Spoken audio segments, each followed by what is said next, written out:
Así que nos quedamos con la otra Micaela, Romina y Cristian. Bueno, muy bien. ¿Tienen, antes de arrancar con el práctico 5, ¿tienen alguna duda antes de arrancar con el práctico 6? ¿Les quedó alguna duda del práctico 5 que quieran que evaluemos ahora? ¿O de antes, papá?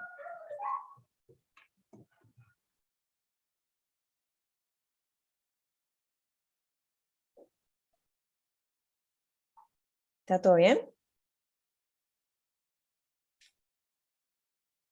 Bueno, entonces... eh,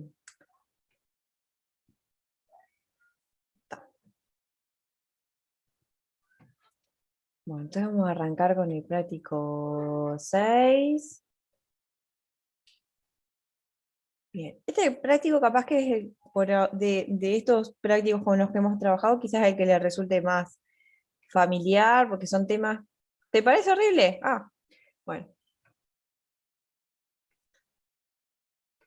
Tengo una Este, consulta, yo no sé, yo ayer sí. estuve con Marcelo, ¿ustedes llegaron a ver algo del 3 de aplicaciones? ¿Del 5? Yo sí, pero si querés, les hago algún comentario, ¿te parece? Ah, si podés, del Dale, 3.1. dale. Del práctico 5, ¿no? Sí. Está. Sí, hago un comentario. Bien. Esperen que cambio la pantalla. Y... Ah, esperen que me olvidé de dejar marcadores a mano.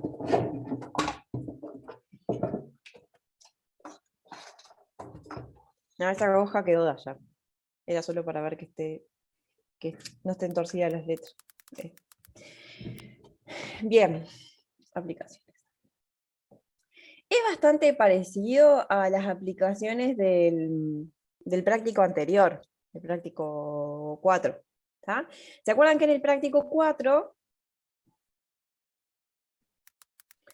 vimos que, o sea, en realidad en los dos casos ahora vienen siendo aplicaciones a la física, pero por nada en particular? ¿Tá? ¿Se acuerdan que en el práctico 4 vimos que si yo tenía la gráfica de la velocidad instantánea de una partícula en función del tiempo, ¿tá? O sea, esto es velocidad en función del tiempo,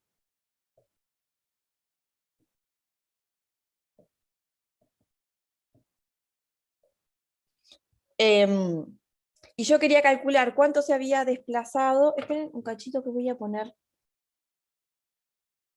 voy a parar la cámara a ver si mejora la calidad. No sé si mejora. ¿Cómo es? La gráfica, perdón, el área debajo de la gráfica de la velocidad instantánea me decía el desplazamiento. O sea, si yo, por ejemplo, tenía un tiempo t1 y un tiempo t2, ¿tá? El área debajo del gráfico de la velocidad instantánea, lo que me indicaba era cuánto se había desplazado la partícula. ¿tá? Eso me indicaba el desplazamiento de la partícula entre los tiempos t1 y t2. ¿tá? O sea, el desplazamiento de la partícula entre los tiempos t1 y t2 era la integral entre t1 y t2 de la velocidad instantánea. ¿Se acuerdan? Sí, Sí. ¿Sí? Bien. Ahora, para el práctico 5 es bastante parecido, pero lo que vamos a hacer es, en vez de trabajar con la gráfica de velocidad en función del tiempo, lo que vamos a considerar es, tengo una partícula, ¿tá? Que se mueve en cierta dirección y a la cual se le está aplicando cierta fuerza, ¿tá? En donde en este caso, en vez de indicarme cuál es la fuerza que se le aplica en función del tiempo, tengo una posición inicial, entonces vamos a llamarle x0, de una posición inicial, y lo que voy a decir es cuál es cuál es la fuerza que se le está aplicando a la partícula en función de la posición en la que se encuentra. ¿tá? O sea, si quieren piensen que tengo una partícula que se mueve sobre una recta, ¿tá? Tengo una posición inicial, que si quieren es donde puse la regla para empezar a contar el desplazamiento, ¿tá? Y lo que estoy mirando es una fuerza que va variando con la posición. ¿Ah? ¿Sí?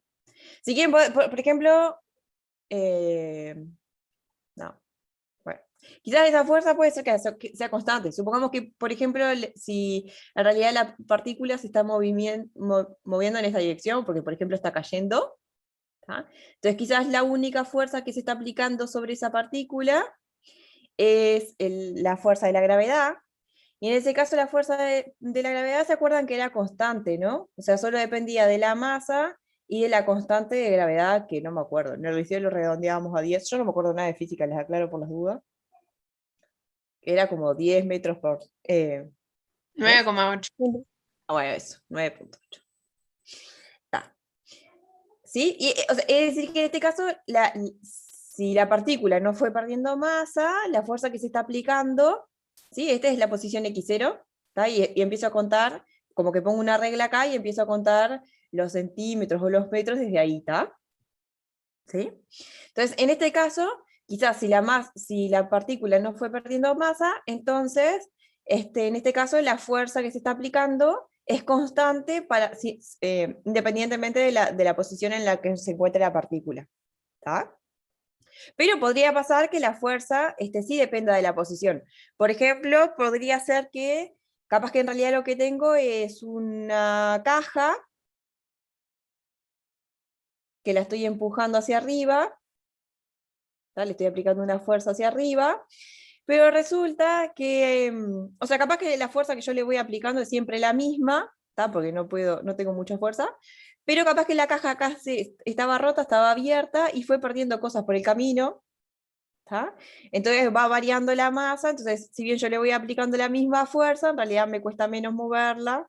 Capaz que es un bolazo lo que estoy diciendo, porque yo no sé nada de física. Pero va perdiendo masa, entonces me resulta más fácil empujarla hacia arriba. Claro, porque ahí está actuando la peso. Claro, Bien. exacto. Está bien, ahí va.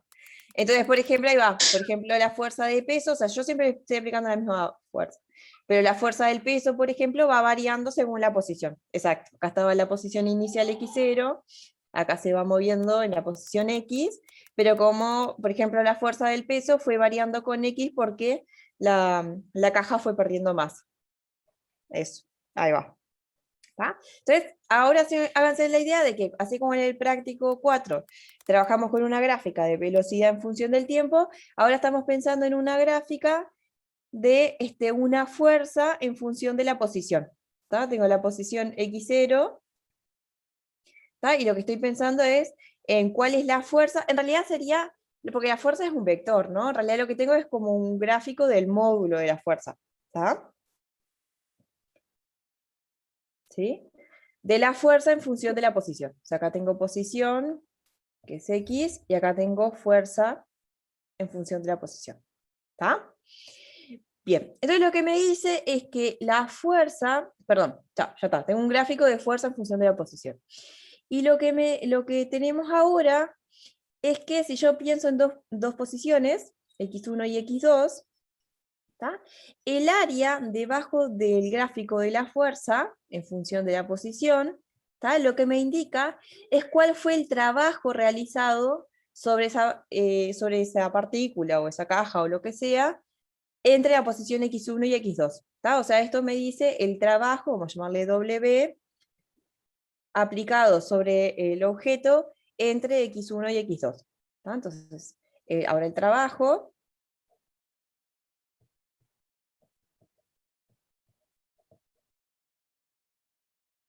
No sé si está bien dicha la palabra, la expresión, o sea, si no sé si se dice trabajo aplicado, pero ustedes me entiendan, ¿no? Sobre la partícula entre x1 y x2 es esa área, o sea, que es la integral entre x1 y x2 de la función de fuerza. ¿Está bien? ¿Está? Eso en el caso de que la fuerza, perdón, esto que estoy escribiendo acá, es cuando la fuerza es colineal, como la F esta que yo dibujé acá, es colineal, o sea, tiene la misma dirección, que tengo una partícula que se está moviendo en este sentido, ¿Está? Esto que escribí acá vale para cualquier fuerza que se aplique sobre esta partícula en la misma dirección en la que se mueve. O sea, puede ser que la fuerza se aplique hacia allá o hacia allá.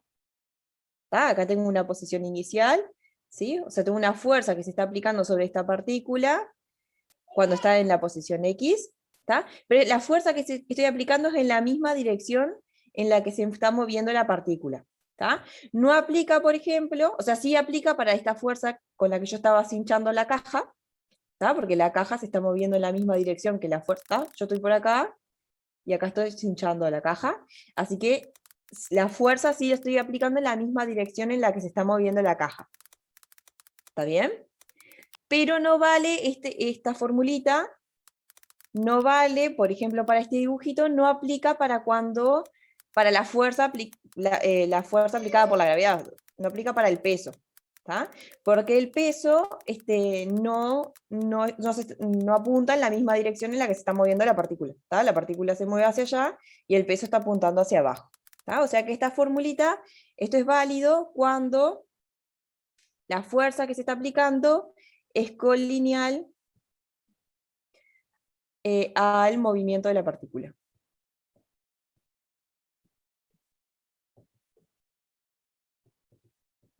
¿Tá? Capaz que es por eso que acá no se le pone módulo, porque en realidad estás pensando en una dirección sola, porque estás como que la dirección que estás tomando es esta, la misma en la que se mueve la partícula. Entonces, la fuerza, el módulo de la fuerza coincide con la fuerza, o sea, con el mismo vector que es la fuerza. ¿Tá? Pero por las dudas, si quieren le ponemos acá el chirimbolito de módulo.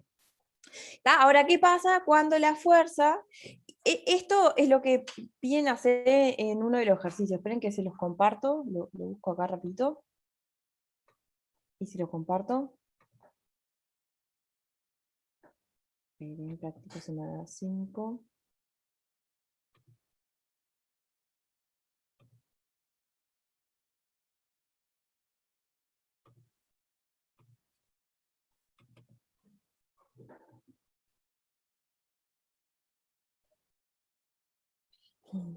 Eso que está diciendo ahí es lo mismo que les dije recién. ¿Tá? Y en estos ejercicios me da fuerzas que son colineales al movimiento de la partícula. ¿Tá?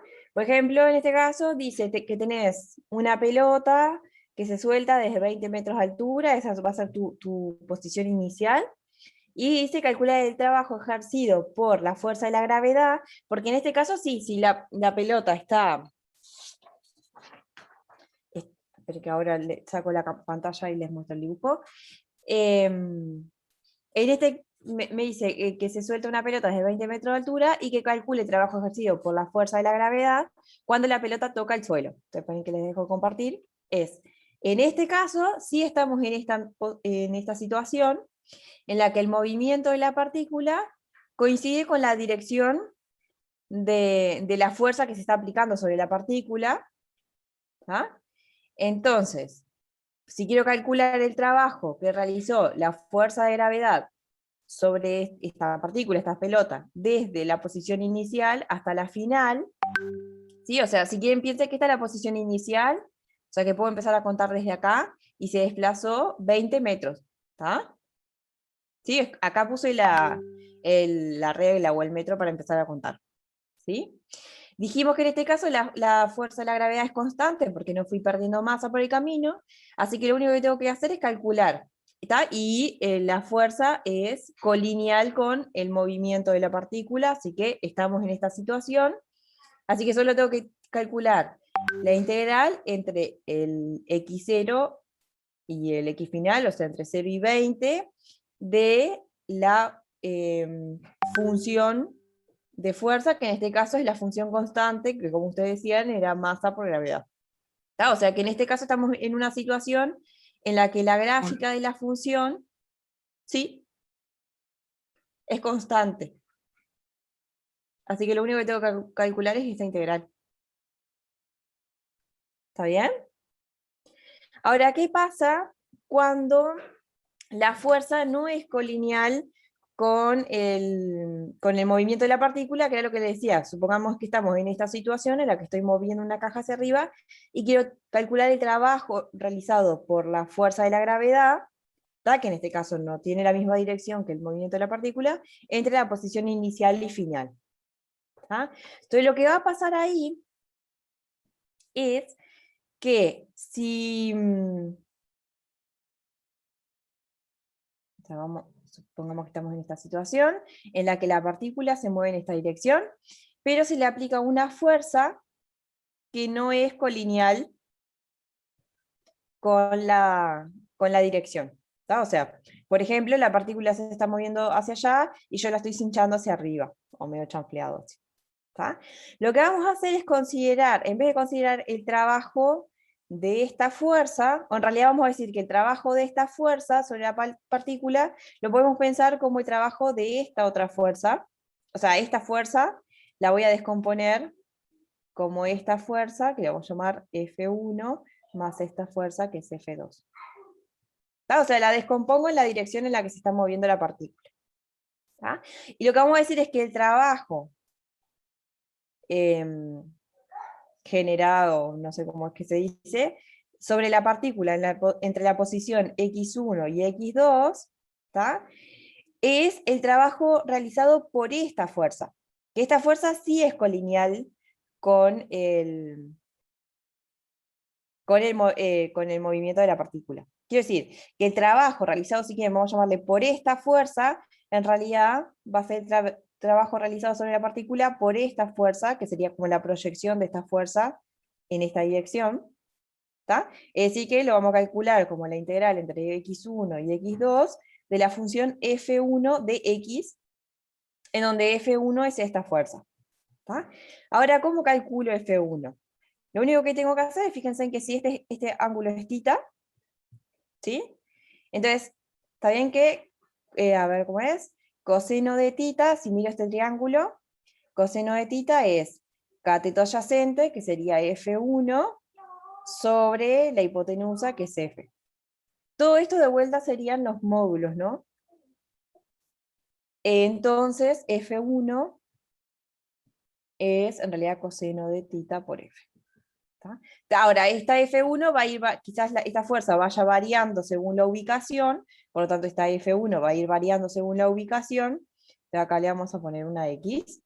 También acá vamos a poner un θ de X porque quizás la dirección en la que apunta la fuerza también va variando según la ubicación. O sea, supongo que una partícula que originalmente estaba acá y la fuerza que yo le aplicaba era esta, pero cuando está acá se fue moviendo hacia allá.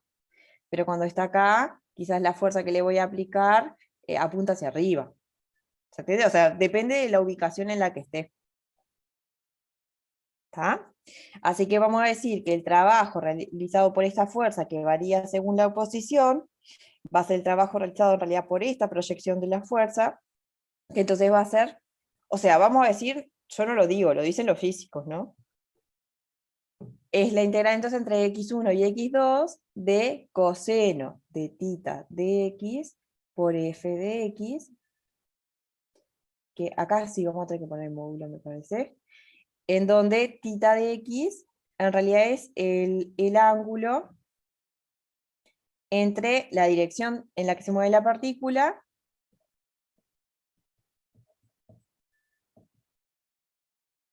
y la f. O sea, esto. La partícula se está moviendo en esta dirección, ¿sí? La f apunta para cualquier lado, y el θ de x es el ángulo entre la dirección del movimiento y la f. ¿Está bien? O sea, esto es cuando f no es colineal. ¿Está? Entonces pensemos en esta situación, que es el ejercicio que se plantea ahí, en el práctico, que era el mismo que les dije al principio. Tienen que sacar estas hojas. ¿Está bien ahí? ¿Hay alguna duda de eso? Sí, profe, ¿podés poner la otra un segundo? Sí, Que yo claro. estaba mirando y no llegué a copiar nada. Dale. ¿Cuál? ¿La primera? ¿Me decís? No, ahí ya está, esa es. ¿Sí? Bien, bien. Ya puedes sacarla. ¿Sí? No. el ejercicio que aparece, o uno de los ejercicios que aparece, es justamente la situación que les había dicho.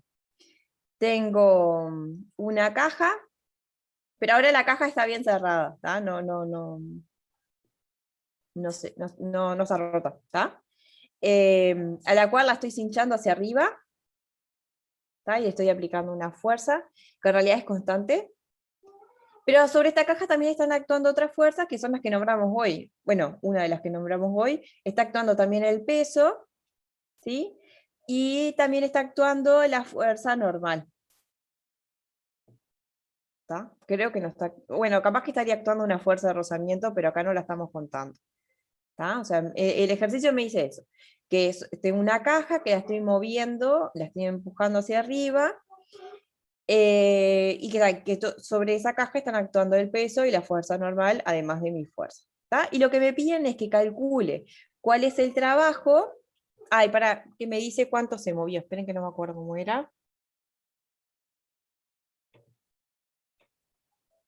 Estoy pensando en este ejercicio acá. ¿Tá? Esto era para cuando la fuerza es colineal al movimiento. ¿Tá?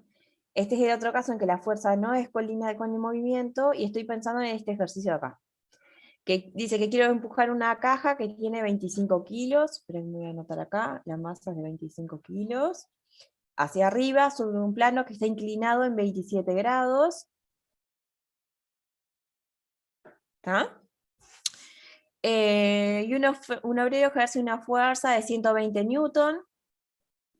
¿Tá? No me dice que la fuerza vaya variando con el desplazamiento, es decir, porque podría ser que el obrero se fue cansando y cada vez fue ejerciendo menos fuerza, por ejemplo. ¿Tá? Pero en este caso no, me dice que siempre está ejerciendo esos 120 newton, por lo tanto la fuerza es constante, pero en esa dirección, que es la misma del movimiento.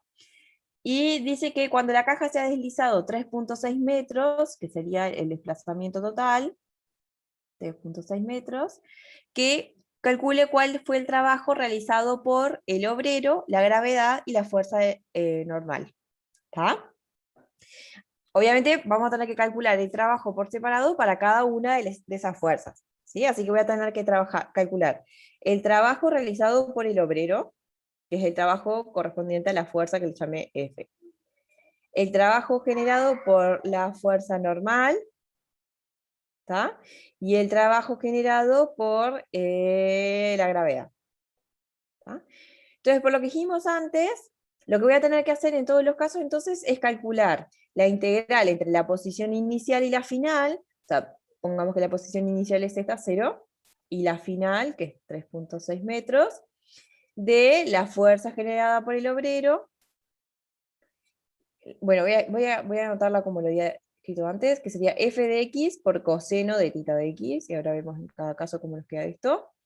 En esta va a ser de 0 a 3.6 de n de x por coseno de, bueno, vamos a llamarle θ1 al ángulo de la f con la partícula, θ2 al de la normal con la partícula, y esta sería p de x por coseno de θ3 de x. Bien. Entonces, está bien que en este caso la fuerza que está ejerciendo el obrero es colineal con el movimiento de la caja, ¿sí? Por lo tanto, colineal digo que apuntan para el mismo lado. Por lo tanto, el ángulo entre la fuerza y el movimiento de la partícula es 0. ¿Están de acuerdo, no? Las dos están apuntando para allá. ¿Sí? O sea, está bien que en este caso entonces me va a quedar coseno de 0, que coseno de 0 es 1. Así que esto va a coincidir con la integral entre 0 y 3.6, en realidad con el primer caso, que es cuando la fuerza es colineal de la fuerza. Y lo que dije antes es que, por lo que dice la letra, esta fuerza es constante, vale siempre 120 newton, ¿está bien? O sea que en realidad lo que estoy haciendo es, tengo el gráfico de la fuerza en función del desplazamiento, y esto vale siempre 120 newton. ¿Tá? Así que en realidad lo que quiero hacer es calcular la integral entre 0 y 3.6 de esa función, así que me va a quedar una constante que es 3.6 por 120. ¿Tá? Ese es el trabajo realizado por el obrero. Para la normal, está bien que el ángulo ahora, este sería θ2, el ángulo que hay entre la dirección del movimiento de la partícula y la normal es siempre 90 grados, ¿no? Sí. ¿Está Sí. bien? Esto es 90 grados, así que esto siempre me queda coseno de 90, que es 0. Por lo tanto, esto me queda la integral de 0 a 3.6 de 0. Así que va a quedar 0. O sea, moraleja, la normal nunca genera trabajo sobre la partícula. Porque siempre es perpendicular a la dirección del movimiento, ¿no? Bien, y ahora hacemos lo mismo para el peso. ¿Está? Ahora tengo que calcular θ3, que es el ángulo que hay entre la dirección del movimiento de la partícula y la fuerza de la gravedad. O sea, ¿cuánto vale ese ángulo?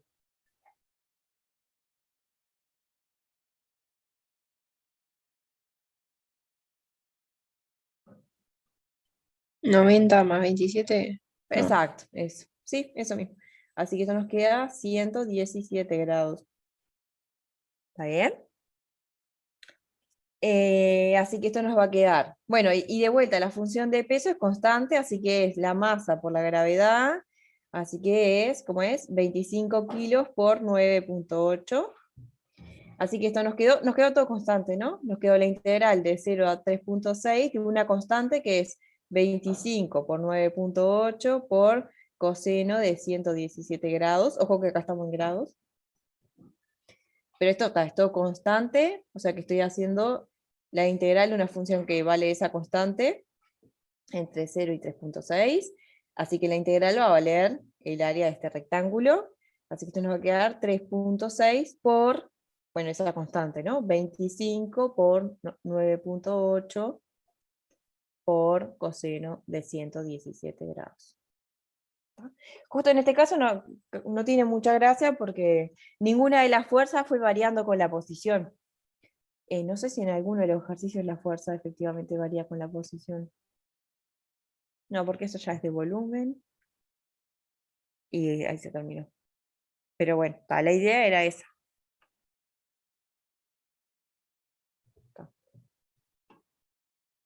¿Tiene alguna duda?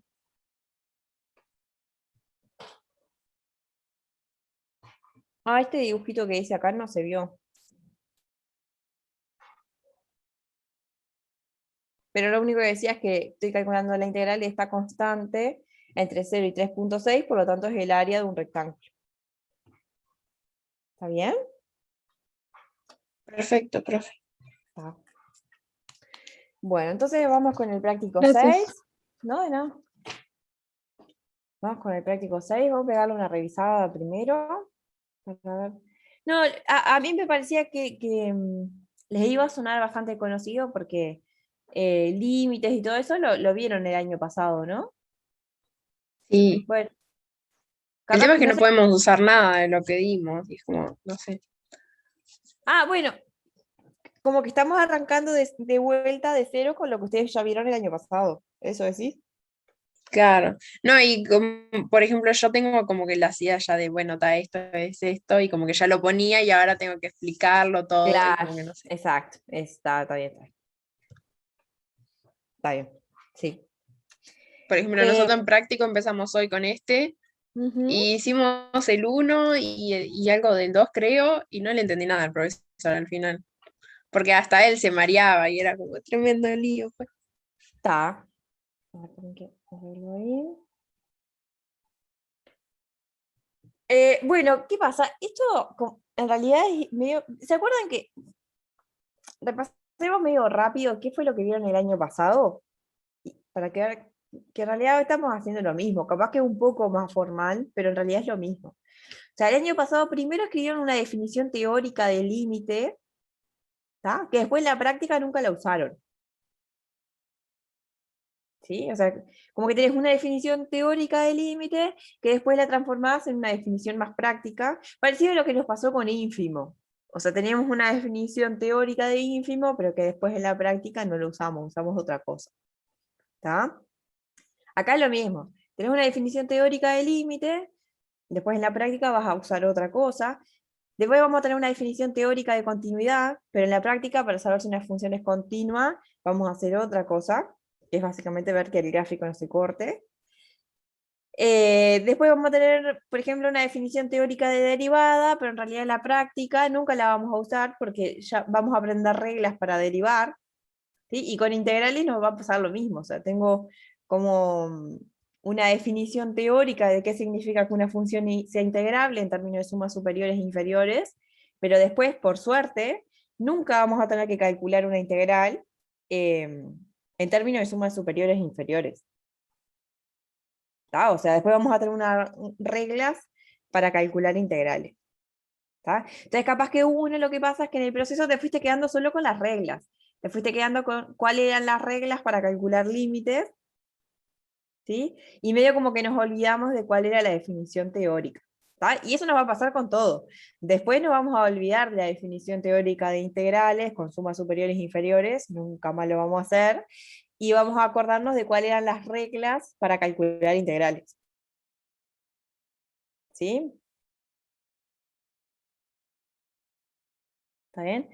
Bueno, a ver en qué nos podemos haber mareado acá. Dice, termine los límites que se piden en función Claro, tipo ahí de... no sé cómo explicarlo. O sea, explicar por qué existe o por qué no existe. Bien. Está. Bien, entonces, escribamos bien primero cuál era la definición del límite, y después veamos una regla para cómo saber si un límite existe o no. ¿Está?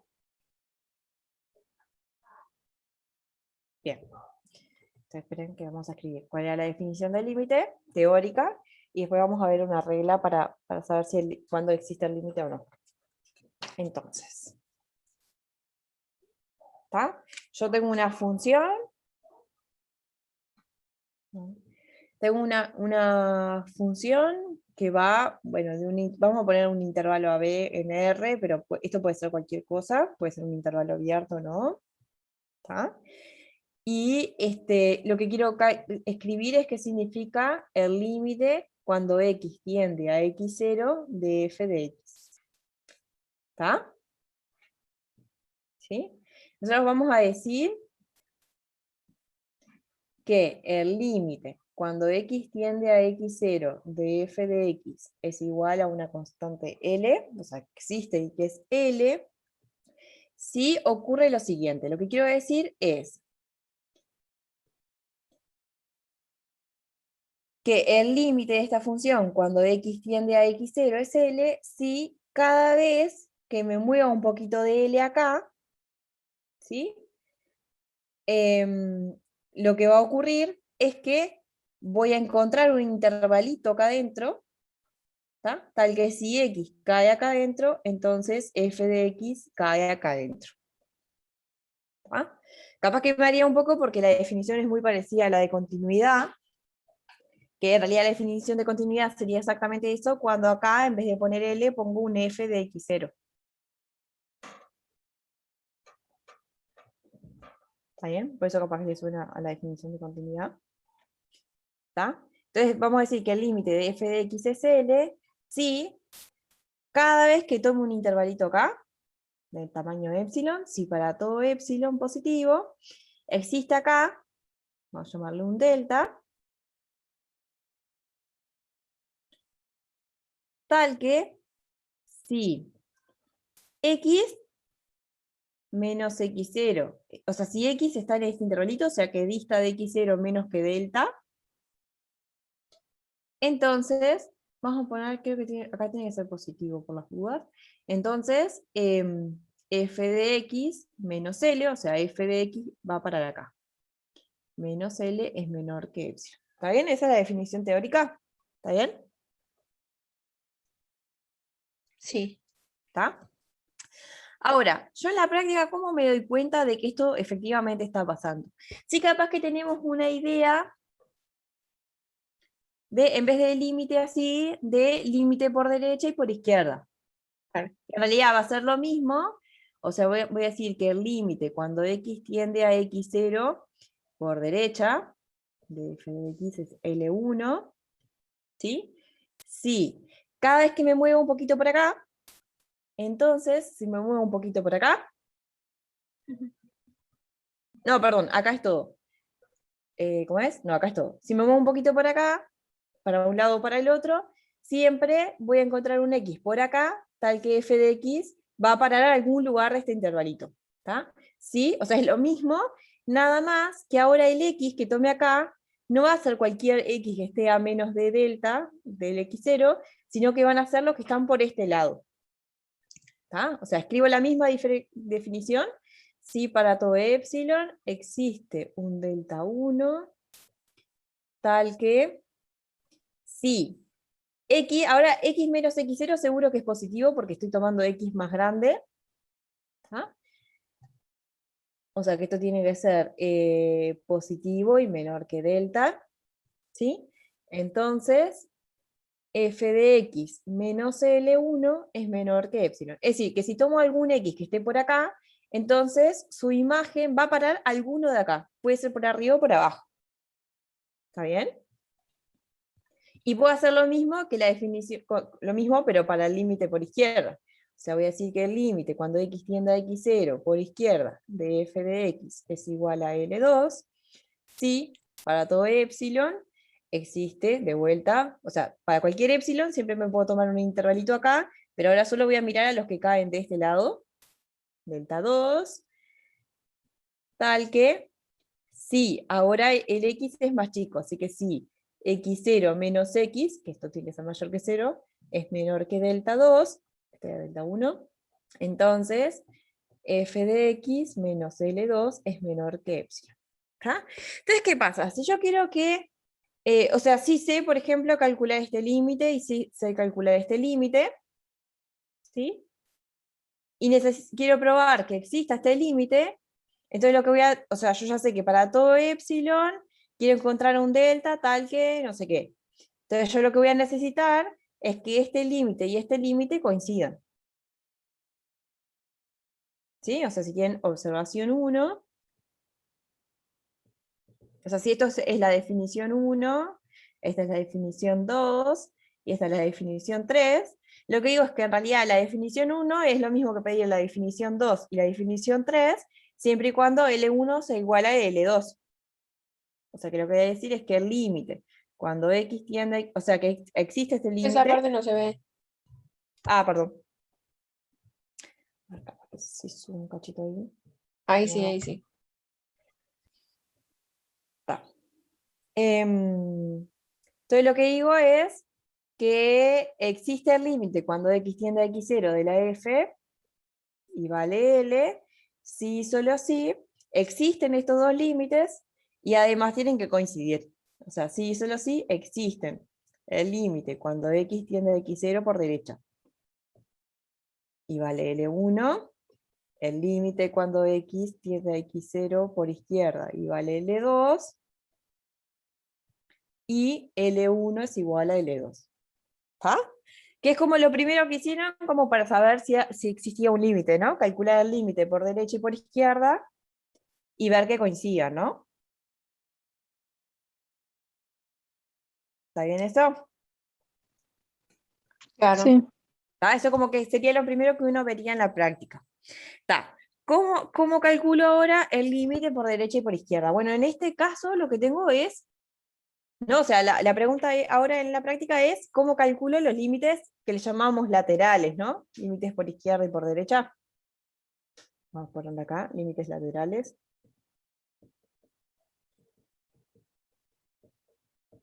¿Está? Entonces la pregunta es ahora en la práctica. ¿Cómo calculo los límites? ¿Quieren copiar algo de esto?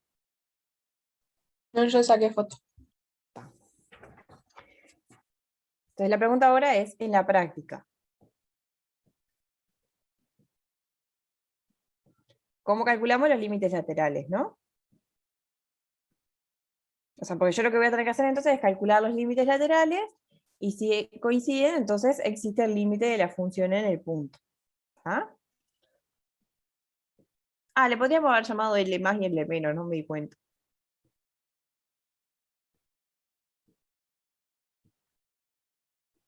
¿Está? Bien. Esto va a depender de cómo me estén dando la función. En este caso a la función me la están dando con un gráfico.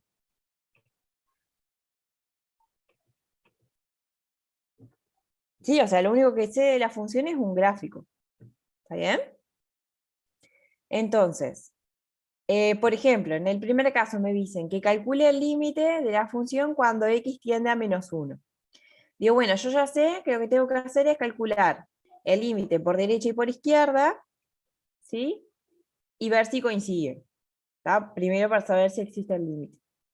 Entonces, lo que quiero hacer es ver qué pasa cuando, o sea, lo que quiero, o sea, ¿quién sería mi candidato a hacer el límite en -1 por derecha? O sea, igual Sí, usted ya tiene como una noción de quién es el candidato, ¿no? claro, 0 y 2. Ahí va, ahí va, ahí va, 0 y 2. Entonces, por derecha, el candidato sería 0, ¿no? ¿Está? ¿Por qué? Porque en realidad lo que yo estoy diciendo es, si me muevo un poquito de epsilon, siempre acá encuentro un delta, ¿sí? Siempre me puedo mover un poquito, tal que si estoy acá cerquita, entonces voy a ir a parar acá. De hecho, voy a ir a parar exactamente al 0.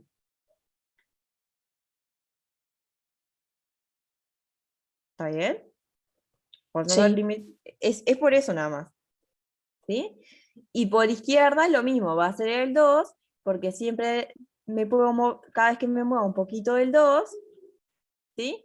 Siempre acá, cerca del -1, sé que voy a encontrar un x que esté tan cerquita, de manera tal que si estoy suficientemente cerca, entonces siempre voy a parar acá, que está cerquita del 2. ¿Está bien? Entonces, simplemente decimos eso. A ver, ¿domina? no, que sí, sí. ¿Está? Entonces digo, pero, o sea, está bien que acá no estoy calculando, lo único que estoy haciendo es mirar la gráfica, ¿no? Claro. Entonces digo, el límite, cuando x tiende a -1 por derecha de la g de x, mirando el gráfico,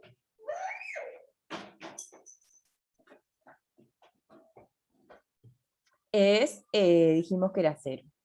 Y lo mismo, el límite, cuando x tiende a -1 por izquierda, mirando el gráfico.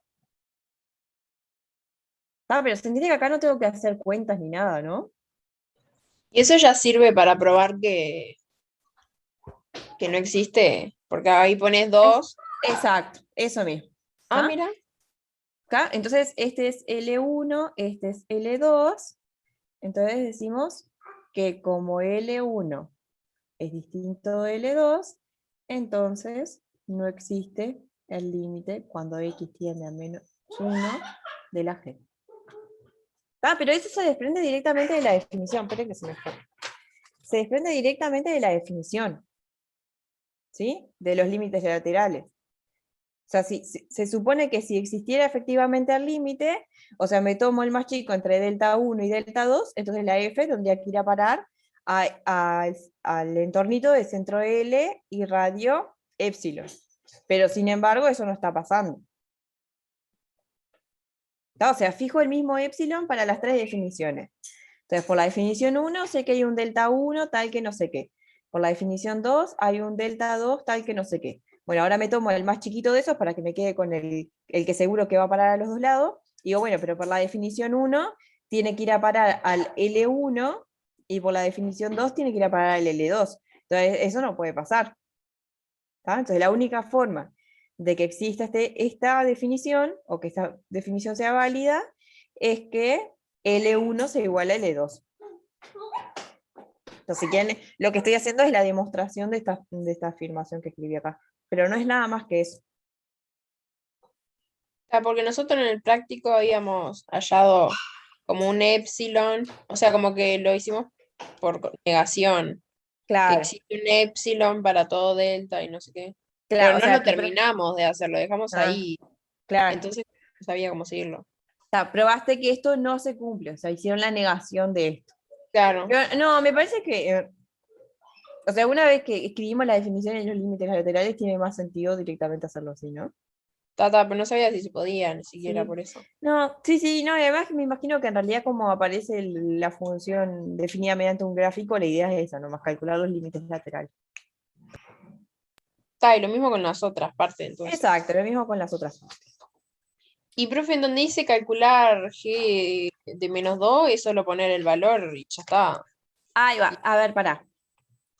Sí, porque ahí de vuelta yo en realidad no estoy calculando nada. O sea, en realidad debería decir identificar, porque lo que tengo es un gráfico. ¿Sí? Claro. Lo que ocurre es por cómo está escrito el gráfico, que esto a veces, o sea, depende de cómo lo hayan graficado. Vieron que acá hay un puntito, estoy mirando el -1 de vuelta. Vieron que Ujú. acá hay un puntito vacío y acá está el puntito relleno. Eso significa Claro. que acá en realidad debería ir una flechita y decir que pega un salto y que en -1 efectivamente vale 0. O Claro. sea, en donde el puntito está sin rellenar es porque en realidad está la flechita, digamos. Creo que a mí me suena que en el liceo lo graficábamos así, ¿no? Eso mismo lo Sí, con graficábamos así. flechita. Ahí va.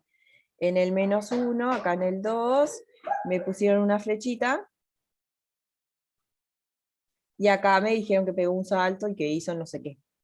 ¿Tá? Claro. O sea, capaz que para que quedara más fácil para graficar en el programa que hayan graficado, acá pusieron, en vez de la flechita, pusieron un redondelito. Claro. Capaz que es ¿Tá? para acostumbrarnos a los gráficos que nos piden hallar eso, no sé No, para qué. yo en general sigo graficando así como en el liceo, o sea. Así que no, pero no sé. Entonces, claro, cuando ahora me preguntan por GD2, lo único que tengo que saber es si, a ver, en el 2, no, en el 2 no pasó nada raro, ¿no? GD2 es simplemente evaluar acá. O sea que Claro. GD2 es 1 y no hay. Ah, no, porque era -2, perdón. Bueno, G de -2 tengo que evaluar en este puntito de acá, que es me imagino que esto es un -1. Pero es solo no es calcular, sino que sería identificar en el gráfico y cada una de esas cosas. ¿Está bien? Ujú. Bien.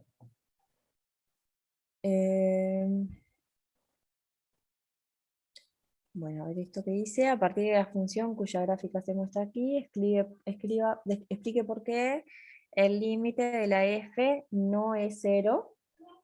Bien. Ah, bueno, miremos este. Tengo esta gráfica y me dice que explique por qué el límite de esta función no es 0.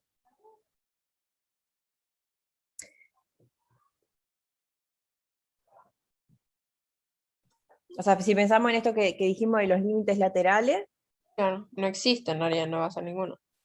claro, o sea, existen los límites laterales, o sea, sí existen, el límite cuando me acerco por izquierda vale 0, cuando me acerco por derecha vale 3, o sea, por más que la función en el 0 valga 2, acá los límites laterales sí existen, Claro. ¿sí? No Ujú. coinciden, por lo tanto, no existe el límite no lateral, digamos, el límite Claro, completo de la función. También podría pasar que exista el límite por más que no coincida con el valor de la función. O sea, estamos pidiendo solo que exista el límite, sí, no que sí. sea continua, ¿no? O sea, si volvemos acá a la definición, ¿sí? La definición de continuidad es exactamente lo mismo que acá, nada más que, o sea, es esto mismo, nada más que acá exigimos, en vez de poner un L, ponemos f de a o f de x0. O sea que la definición de que una función sea continua, por más que no es lo que está apareciendo en estos primeros ejercicios, va a ser exactamente lo mismo de acá que acá. Voy a decir que la función es continua en x0, o sea, f es continua en x0, ¿sí? Y es lo mismo, para todo epsilon existe un delta tal que si x menos x0 es menor que delta, entonces f de x menos f de x0 es menor que epsilon. O sea que es la misma definición del límite, nada más que en vez de poner L, voy a poner f de x0. O sea que ya estamos diciendo, o sea, si esta es la definición formal de ser continua, ya estamos diciendo que la f es continua en x0, que eso es lo que nos va a servir en la práctica para saber si una función es continua, si solo si existe el límite cuando x tiende a x0 de la f, y además tiene que valer f de x0. Y por lo que acabamos de decir, esto significa lo mismo que decir existe el límite por derecha, x0 por derecha, existe el límite cuando x tiende a x0 por izquierda, perdón, estoy escribiendo muy chiquito, y además los dos L1 es igual a L2, y además coinciden con la f en x0. O sea que ya en realidad estamos viendo, como en la práctica, cómo reconocer si una función es continua. ¿Sí? Si existe el límite y además coincide con f de x0. ¿Ah? Por ahora en este ejercicio solo nos están pidiendo que veamos si la función es continua, no si, si existe el límite, no si es continua. ¿Ah? Así que en este caso, si yo tengo un x0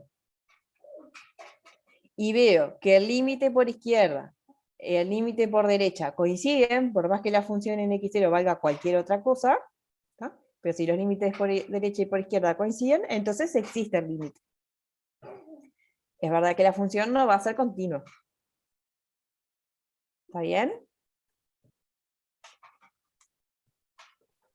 Sí. ¿Sí? Bueno, entonces, acá qué es lo que nos dice, ¿por qué? Bueno, ¿por qué el límite cuando x tiende a 0 no es 0? Es porque el límite por derecha no es 0, sino que es 3. Por tanto, directamente no existe el límite. ¿Ven? O sea, esta afirmación, si quieren, es falsa. Perdón, el límite no es 0 porque para empezar no existe el límite.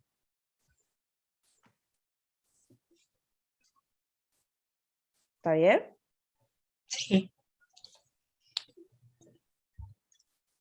Bueno, cualquiera de estas tres, ¿no? O sea, en cualquiera de los tres casos podemos decir que eso no se cumple porque directamente no existe el límite.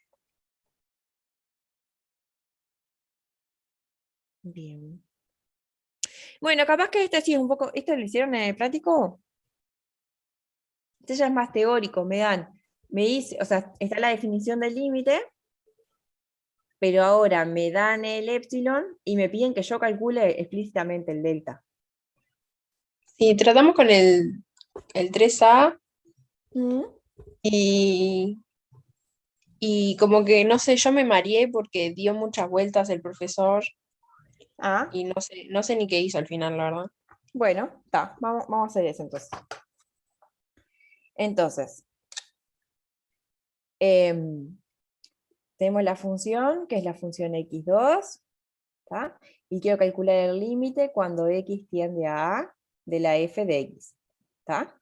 Que por ahora va a ser un L, pero ustedes ya tienen una idea de quién es L. ¿Por qué? Porque todas las funciones que sean polinomios, seguro que son funciones continuas.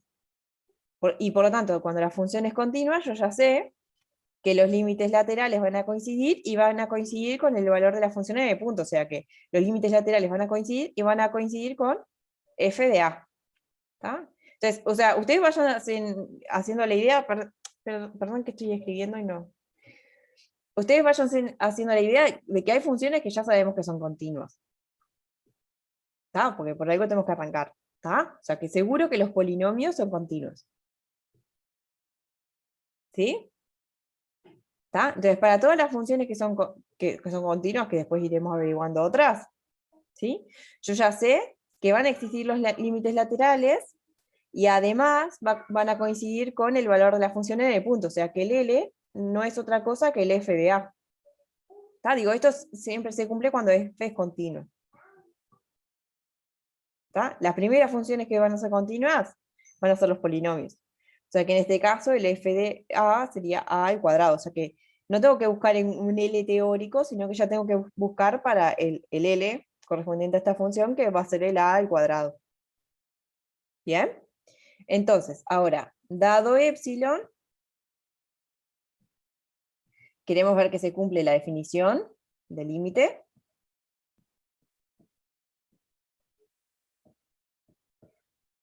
¿Está? La definición teórica del límite. Con L igual a A al cuadrado. O sea, no voy a buscar para cualquier L, sino que justamente para el candidato a L. ¿Está? Que es A cuadrado, porque esa función es continua. ¿Sí? Como que querés que demostrar que con L a cuadrado sirve. Se cumple, exacto. Sí, exacto. Eso mismo. ¿Está? Eso significa que entonces tenemos que probar, o sea, tenemos que hallar, ahora queremos hallarlo explícitamente, tenemos que hallar un delta tal que si x menos a es menor que delta, entonces f de x menos a al cuadrado es menor que epsilon. ¿Está? Eso es lo que queremos hacer.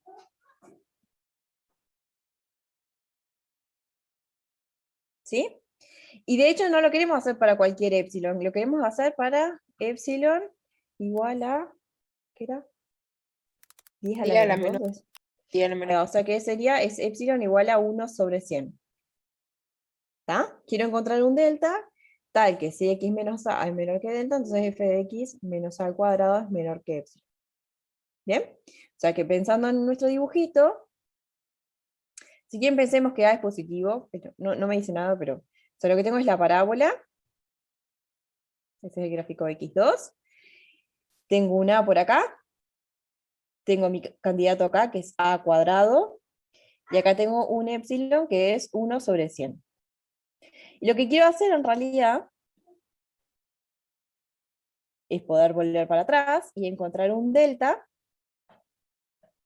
tal que pueda decir, bueno, esto parece como que esto mide lo mismo que esto, pero no tiene por qué ser así. ¿Tá? Quiero encontrar un delta, o sea que me voy a quedar en realidad con el más chico de esos. Quiero encontrar un delta tal que si x cae acá, entonces x2 cae acá. ¿Tá? Eso es lo que queremos hacer. ¿Está bien? Bien. Pero entonces el delta, igual que en la definición, en realidad no sé quién es. El que está fijo es el epsilon. ¿Tá? Entonces digo, es que bueno, yo quiero encontrar un delta tal que si x menos a es menor que delta, entonces x2 menos a al cuadrado sea menor que epsilon. ¿Está? Pero quién es este x todavía no sé. Pero lo que sí puedo decir es, bueno, a x2 menos a al cuadrado lo puedo escribir como x menos a por x más a, ¿no? Aguántame un cachito que se le puso pausa en poco yo a Rami. Dale. Aguántame un...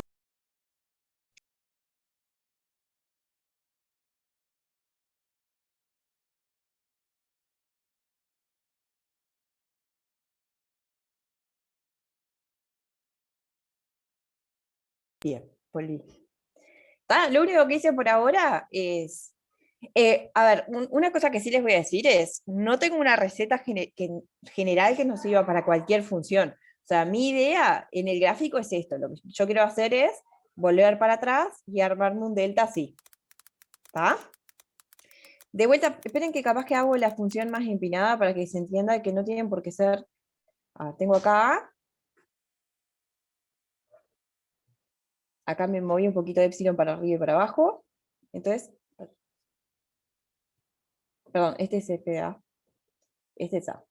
Entonces, me volví para acá atrás y me quedó una cosa por acá. Y me volví por acá atrás y me quedó una cosa por acá. ¿Está bien que esto y esto no miden lo mismo, ¿no? No. ¿Está? Mi idea sería esto. Fíjense que, si quieren, lo que estoy pensando es, cuando volví por acá arriba, ¿está? El extremo superior, o sea, la inversa de todo este intervalo, me quedó este intervalo que no está centrado en A. ¿Está? Lo que voy a hacer es, tipo, si este es delta 1 y este es delta 2, lo que voy a querer hacer es quedarme con el delta más chiquito para que me funcione para todos. ¿Está bien? ¿Sí? Pero como que no tengo una receta en general para sin tener la gráfica decir voy a volver para atrás. ¿Tá? Lo que vamos a hacer es alguna cuentita como para volver para atrás para la función esta de x2. ¿Tá? Entonces, por lo pronto lo que puedo decir es, bueno, a x2 menos a al cuadrado lo puedes componer como x menos a por x más a. Está bien que esto sí puedo separar valor absoluto, o sea, esto lo puedo escribir como x menos a por x más a, los dos en valor absoluto. ¿Sí? ¿Es lo mismo? Está. Sí, o sea, lo que estoy usando es esto. Valor absoluto de A por B es lo mismo que valor absoluto de A por valor absoluto de B. Claro. ¿Sí? Bien, este va a ser el que yo quiera que sea menor que delta, que todavía no sé bien quién es delta. ¿Sí? Pero entonces lo que voy a decir es, bueno, este seguro que voy a pedir que sea menor que delta, ¿está? Entonces lo que voy a hacer es voy a escribir que necesito, o sea, lo que seguro que voy a necesitar es que delta por x más a sea menor que epsilon. O sea que seguro que voy a necesitar que delta sea menor que epsilon sobre valor absoluto de x más a, pero obviamente todavía no sé quién es valor absoluto de x más a porque no sé quién es x, ¿está? Pero sí, por ejemplo, puedo acotar, a ver cómo puedo hacer, puedo decir, o sea, yo voy a querer que el x esté cerquita del a, entonces, por ejemplo, a esto lo puedo, a ver, ¿cómo es? Yo lo puedo Profe, acotar. Sí, ¿por qué delta tiene que ser menor a eso? ¿No puede ser eso delta? todavía no, porque este x todavía no sé quién es. O sea, yo, porque, viste, acordate que yo pensé que quiero un x tal que si x menos a, pero para que haga un dibujito más grande, tengo acá a, tengo un delta, pero que todavía, o sea, esto es un delta, pero todavía no sé exactamente quién es, pero lo que quiero es tomar un x que esté por acá. Entonces este x por ahora está dependiendo de delta, porque quiero que esté más cerca de a que delta, o sea, que la distancia entre x y a sea más chico que delta, pero todavía no sé quién es delta. ¿Sí? Ah, ta. ¿Está? Pero lo que sí puedo decir, por ejemplo, a ver, déjenme pensar,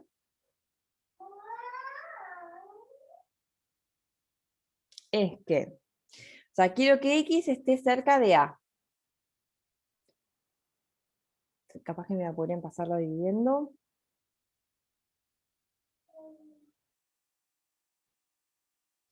No, está bien. Porque lo que digo es que,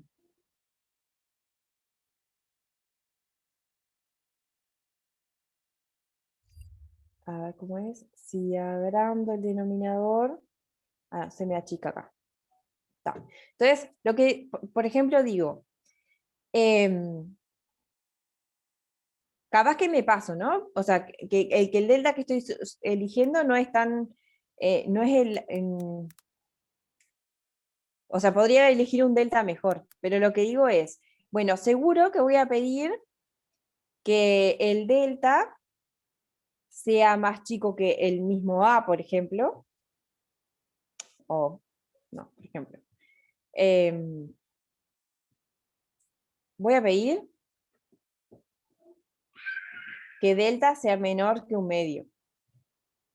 ¿Está? O sea, dentro de los deltas posibles voy a pedir uno que sea más chico que un medio. Entonces lo que es seguro es que x más a va a ser más chico. ¿Está bien? Esto sí, ¿no? Es más chico que x, menor o igual que valor absoluto de x más valor absoluto de a. Y lo que voy a decir es que esto entonces seguro que tiene que ser más chico que valor absoluto de a más un medio. O sea que esto me va a quedar menor o igual que valor absoluto de a, que en nuestros dibujos es positivo, por 2 más un medio. ¿Está?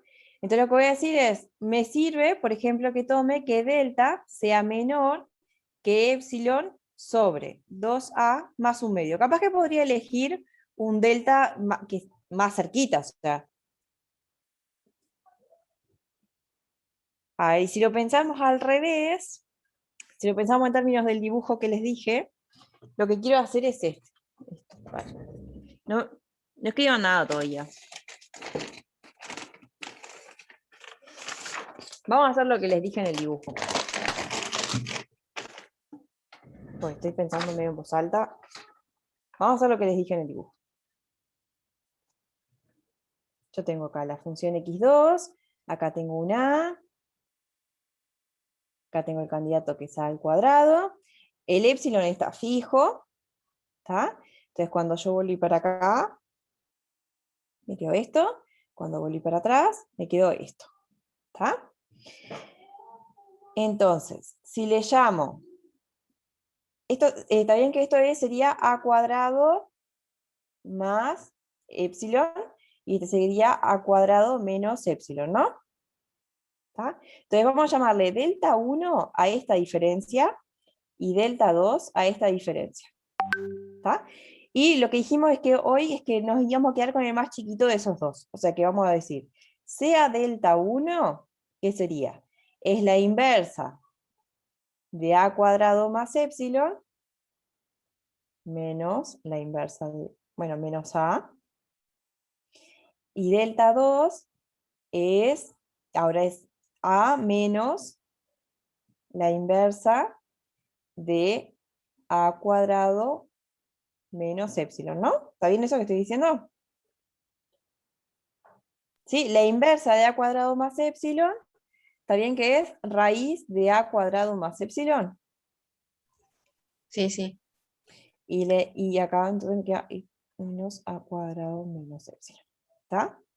Lo que digo es que por mi dibujo parecería que delta 1 es más chica que delta 2, pero por las dudas, para asegurarnos, digo tomemos delta igual a el mínimo entre delta 1 y delta 2.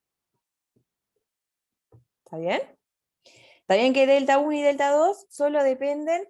Ah, una cosa importante es que en la definición del límite, el delta en realidad no solo depende del epsilon, sino que también depende del punto. O sea, lo que digo es que este delta en realidad depende del epsilon que estamos tomando, pero también depende de A.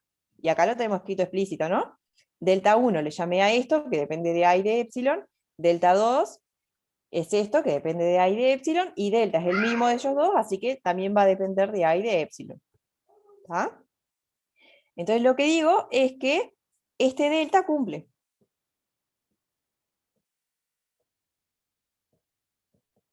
¿Está? O sea, me parece que se ve mucho más fácil en la gráfica que en las cuentas que lo estaba diciendo.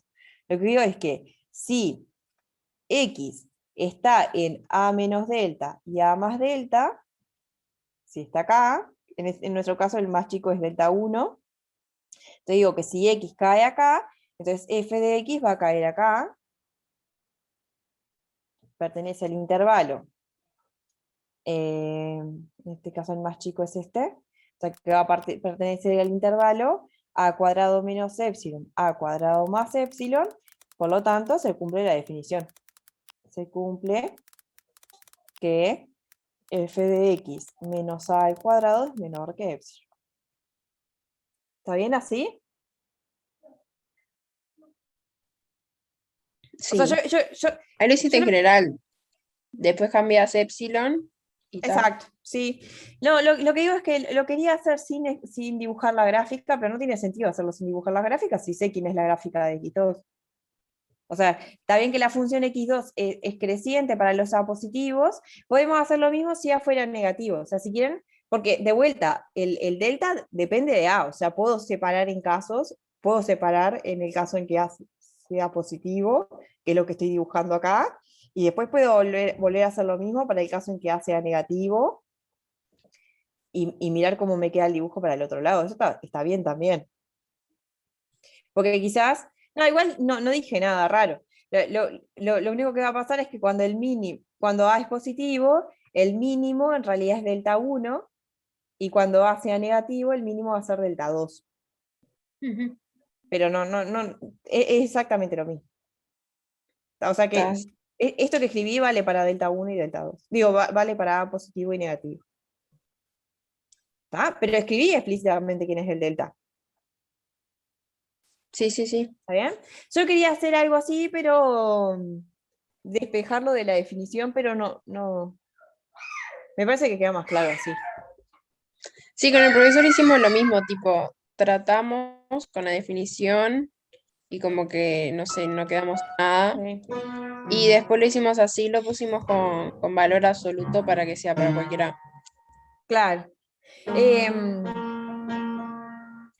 No, pero igual, porque no, yo igual el valor absoluto ya lo había puesto.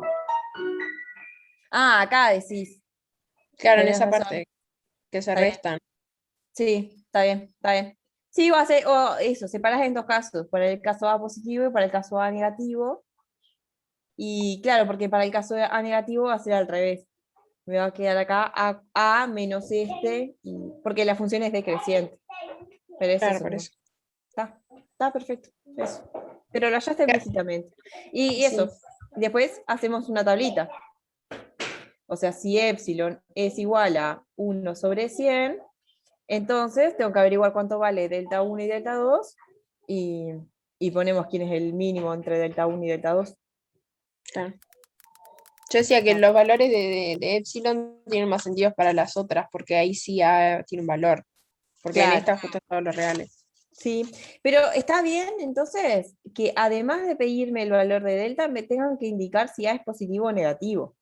Porque el delta, por lo que yo les decía antes, el delta de la definición, capaz que lo tendría que haber aclarado, depende del epsilon y del punto. Bueno, en la definición era x0. ¿Está? Entonces, dame quién es el epsilon, pero también decime si A es positivo o si A es negativo, y ahí yo te doy el delta.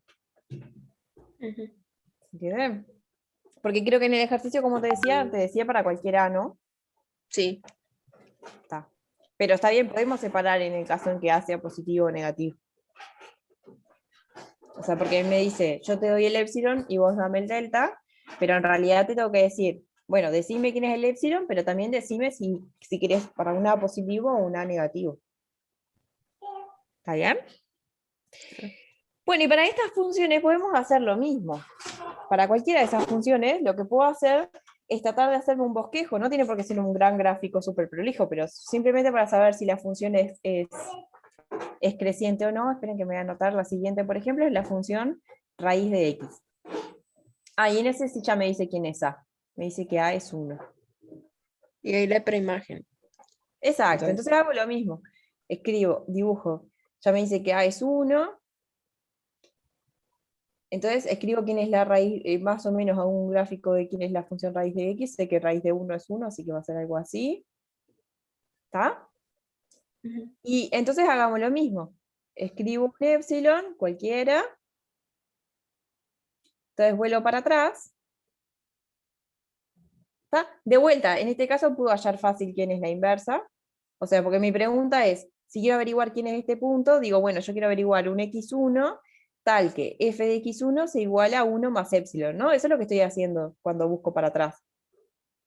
Digo, si quiero hacerlo tipo cuenta, digo, mi pregunta es quién es x1. Bueno, lo que tengo que averiguar es quién es el x1 tal que f de x1 se iguala a 1 más epsilon. O sea, sí, solo sí, raíz de x1 es igual a 1 más epsilon y lo despejo de ahí. Sí, solo sí, x1 es igual a 1 más epsilon al cuadrado, ¿no? O sea que x1 es 1 más epsilon al cuadrado. Y para x2 hago lo mismo. Quiero volver para atrás. Y me pregunto quién es x2. Digo, bueno, f de x2, sé que tiene que ser igual a 1 menos epsilon. Así que raíz de x2 tiene que ser igual a 1 menos epsilon. Así que x2 tiene que ser igual a 1 menos epsilon al cuadrado. Entonces le llamo de vuelta delta 1 a este, delta 2 a este, y me quedo con el más chico de los dos. Perdón, el mínimo entre delta 1 y delta 2. ¿Está bien? Profe, y en otra que tipo que no sea tan fácil hallar Que no la sea, primera. que no sea tan fácil hallar la preimagen, lo que podemos hacer es buscar cotas. A ver, déjame mirar dentro de las que hay, a ver si hay alguna que sea más.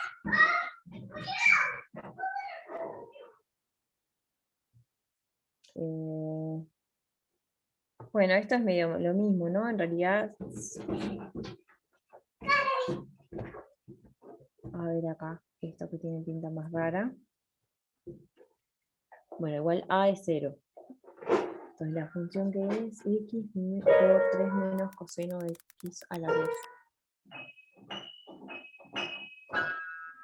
Que es alrededor de 0. O sea, lo que no sé si... Bueno, sí, en realidad podríamos hacer trampa para saber si esa función es creciente o no en 0, ¿no? Podría calcular la derivada en 0 y saber cuánto vale, ¿no? Para saber si la función es creciente o no. Digo, por más que no sepa exactamente cómo es el gráfico de la función, poder volver para atrás. Sí, mira, a ver cómo es.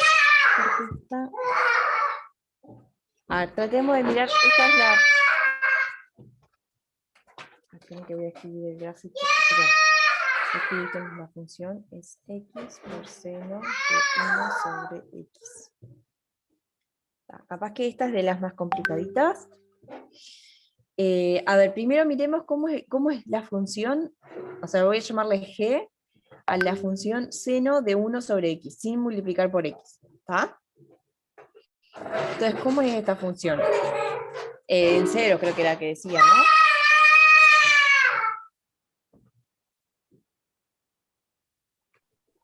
En 0, sí. Está bien que la función solo por ser seno, esto va a estar siempre acotado. Miremos el gráfico de esta, ¿está? Entonces, por ser la función seno, seguro que va a estar entre 1 y menos 1. Ahora, lo que ocurre es que a medida que x se vaya acercando a 0, ¿sí? Esto se va a ir yendo a infinito, ¿no? Entonces lo que va a estar ocurriendo en el círculo trigonométrico, o sea, yo estoy dando muchas vueltas alrededor de... O sea, arranqué en el 0 y el ángulo es cada vez más grande, o sea que estoy dando muchas vueltas en realidad. Entonces lo que va a estar pasando es que el seno va a estar subiendo y bajando muy rapidito. O sea, la función va a ser algo así. O sea, está bien que cuando x... Cuando x es grande, 1 sobre x tiende a 0, o sea que esto va a arrancar como seno de 0, que seno de 0 es 0, o sea que esto va a arrancar medio aplastadito así, perdón, entre menos 1 y 1, va a arrancar aplastadito, y después va a ir haciendo así. Pero a medida que me voy acercando a x igual 0, esto va a ir dando muchas vueltas, y de repente va a ser chiqui, chiqui, chiqui, chiqui, chiqui, chiqui, chiqui, chiqui, chiqui. ¿Sí? Porque 1 sobre x va teniendo infinito, o sea que significa que estoy dando muchas vueltas acá, entonces el seno va a valer 1 cada vez que esté cerca de algo que sea de la forma 2kπ más pi sobre 2, o menos 1 cada vez que esté cerca de algo que sea 2kπ más 3 medio pi. Entonces lo que va a estar pasando es que todo el tiempo va a estar subiendo y bajando. O sea que el gráfico de esta función seno, acá cerca del 0, es una porquería, sube y baja, sube y baja, sube y baja. ¿Sí? ¿Está bien? De hecho, no existe, o sea, el límite cuando x tiende a 0, por derecha, de la g, no existe. Porque lo que está ocurriendo es que la función, a medida que me voy acercando al 0, no está convergiendo a nada. ¿Sí? Todo el tiempo está subiendo y bajando, subiendo y bajando, subiendo y bajando. ¿Sí? Eso en realidad en esta función medio se acomoda al multiplicarlo por x, porque ahora cuando x tiende a 0, Como que la aplasta, ¿no? le está aplastando, exacto. O sea, viene haciendo eso mismo, pero acá, si bien sube y baja, pero sube y baja cerquita de 0. Entonces Claro. está convergiendo al 0. ¿Sí? O sea, hace esto mismo, pero acá cerquita del 0. Que en realidad, si quieren, sería, ¿se acuerdan de esa regla para calcular límites? Que era que si multiplico una función acotada por algo que tiene 0, existe el límite, me queda 0. O sea, esto es acotado, porque es la función seno que está entre menos 1 y 1, y esto tiende a 0. O sea, estoy pensando en el límite cuando tiende a 0, ¿no? Sí, sí. Por lo tanto, me va a quedar 0. ¿Está? O sea, que quiero decir, lo que estoy diciendo es que el límite, cuando x tiende a 0 de la f, sí existe, por esta reglita, y va a ser 0. ¿Ah? Pero claro, ya el gráfico de esta función no es tan sencillo, digamos. Sí va a estar haciendo algo así. A ver, déjenme pensar qué más podríamos decir. Porque en realidad, o sea, lo que va a hacer esta función es esto mismo, pero en realidad, como esto siempre está entre menos 1 y 1, lo que va a hacer es va a apretar a esa función entre la función x y la función menos x. O sea que va a estar haciendo esto mismo que dijimos acá, pero lo va a estar haciendo entre menos x y x. O sea que va a venir así, y va a ser así, y va a ser así. ¿Sí? Entonces lo que sí podemos hacer, está perfecto, porque de ahí ya sacamos quién es el delta. O sea, está bien que ya sé que mi candidato al límite es el 0. Entonces, dame un epsilon, ¿y quién te voy a dar como delta? Ay. Esto mismo para atrás. digo, yo sé que si X cae por acá, entonces f de X cae por acá. O sea, que puedo tomar como delta el mismo épsilon. ¿Se entiende? O sea, Ok, sí. este es épsilon, ¿está? Y este es menos épsilon. Si yo tomo como delta, o sea, porque estoy pensando en esta recta X y menos X, ¿no? Si tomo como delta el mismo épsilon, entonces lo que digo es, dame un X que esté a menos de épsilon, entonces f de X no sé por dónde va a andar, pero va a andar por acá adentro, por lo tanto lo Claro. que estoy segura es que su imagen va a estar a menos de épsilon del cero. O sea que ya llamo explícitamente el... Ah, bueno. Llamo explícitamente el delta por más que la función sea una porquería. ¿Sí? De hecho, este truquito que acabo de hacer acá para esta función, lo puedo hacer para cualquier función. O sea, siempre que tenga una función que tenga algo que está, o sea, que tenga una h de x que está tendiendo a cero y una g de x que esté acotada, ¿tá? Siempre puedo hacer este truquito, digamos. O sea, capaz que la cota no va a ser 1 y menos 1, pero puedo hacer más o menos lo mismo entre k de x y menos k de x. ¿Entiendes? Entonces, siempre más o menos puedo hallar el delta de esta forma. Para esto, para este tipo de reglas, ¿no? Claro, sí, sí. Bien, Perfecto, profe, la verdad. ¿sí? Pero entiende que es mucho más fácil quizás, no sé, por más que no sepas graficar exactamente cómo es la función, pero tener una noción de cómo es la gráfica. ¿Tá? O sea, acá no hicimos una gráfica súper prolija de la función ni nada por el estilo, pero sí tenemos una noción y a partir de eso ya pudimos averiguar quién es el delta. Perdón el relajo, el ruido. Pero, No, profe, muchas entonces, gracias. si es K, sería, delta sería epsilon sobre K. Exacto, eso mismo, eso mismo, eso mismo. O sea, con esto ya probamos, de hecho, esta propiedad, que si tengo, o sea, una función acotada por k, o sea, que esté acotada entre menos k y k, perdón, esta de acá. O sea, cuando digo acotada, digo que g de x es menor o igual que k para cualquier x, ¿tá? Que es lo que está pasando con la función seno. Por más que acá adentro haya cualquier porquería, ¿no? Esto tiene 1 sobre x que se está yendo de infinito y toda la cosa, pero esto ya quedó acotado. Ujú. Entonces, podemos hacer este mismo dibujo, entonces no sé qué porquería está pasando acá adentro, pero sé que el gráfico de la función me quedó entre menos k y k. O sea, lo de menos k y k es porque esto significa que la función es mayor o igual que menos k y menor o igual que k. ¿Tá? Entonces, esperen, no puedo hacerlo por x, sino por h de No x. se ve eso último. Perdón. Digo, esperen, esto sí. Entonces subo para acá. Entonces lo que puedo decir es que sé que la f la puedo escribir entre menos k por h de x y más k por h de x. ¿Tá? Claro, en nuestro caso esta h de x era el valor absoluto de x. O sea, voy a tener que a su vez hacer algo con esta h. O sea, en nuestro caso la h, pero sé que es una h que tiende a cero. O Claro, sea sí. que, pero puedo decir, por ejemplo, la h de x tiende a cero y ¿qué más puedo decir? ¿Con qué velocidad tiende a cero? Tener alguna idea de con qué velocidad tiende a cero. Pero ya sé que tiende a cero, por lo tanto, va, puedo decir algo de cómo está convergiendo a cero. Y sí, podemos construir entonces un delta de esta manera. Ujú. ¿Está bien? Perfecto. Seguimos el jueves entonces. ¿Está? Dale, Perdone que profe. me tengo que ir porque tengo una clase de consulta ahora. No, dale, sí, sí. Dale, gracias. Bueno, que pasen bien. Chao.